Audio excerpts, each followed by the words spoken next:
Y es muy curioso porque a mí me ha pasado de que llego a un pensamiento determinado y lo busco por curiosidad y veo que lo dijo algún otro filósofo en hace muchos años. Entonces, con esto y con lo que me estás diciendo, que me estás abriendo una puerta que nunca había descubierto, Ujú. es si nosotros de una manera empírica llegamos a conocimientos que hace miles de años fueron descubiertos, pero que nosotros nunca lo habíamos escuchado, ¿crees que podría tener nuestra mente conexión con otras mentes o que el desarrollo de los pensamientos va sobre una misma línea? ¿O por qué pueden llegar a darse estas conexiones entre otras mentes? Sí, bueno, em,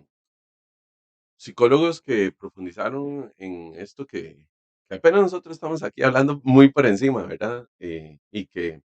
tal vez no le estemos haciendo el suficiente honor a estudios, por ejemplo, que el propio Carl Jung desarrolló de la época de Sigmund Freud, en la que se estudiaba la fenomenología que sucede en el pensamiento. Y pues dándose cuenta también cómo es que el propio ser humano va desarrollando esa construcción mental, cualquier situación podría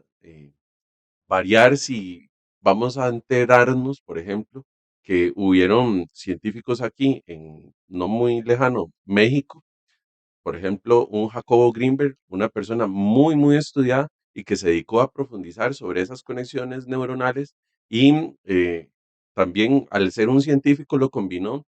con física cuántica y se dio cuenta entonces que era posible que aquello que había dicho Carl Jung en su momento, estudiando la propia conciencia humana, que existiera una posibilidad de conexión con otras conciencias, era totalmente probable. Este científico, Jacobo Greenberg, mexicano, que desapareció en 1994, sin dejar rastro, hizo que todos los signos de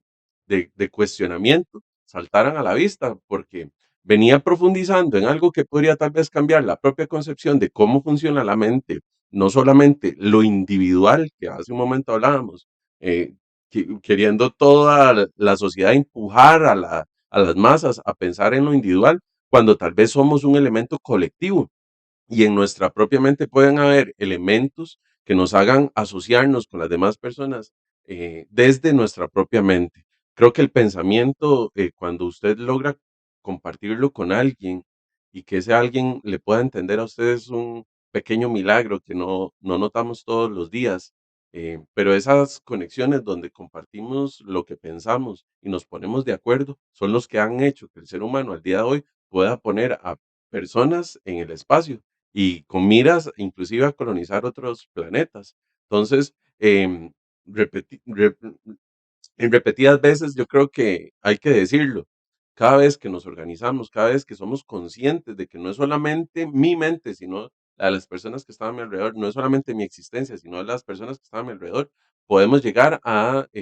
multiplicar las propias capacidades del ser humano. He visto, por ejemplo, últimamente que se ha desarrollado la inteligencia artificial, Ujú. que se habla montones, pero esa inteligencia artificial obedece a montones de seres humanos que estuvieron detrás con ingeniería científica, ¿verdad? Claro. De datos que lograron a desarrollar estos modelos que se enseñan casi que a sí mismos, ¿verdad? Y que estamos a un paso de una era de transformación de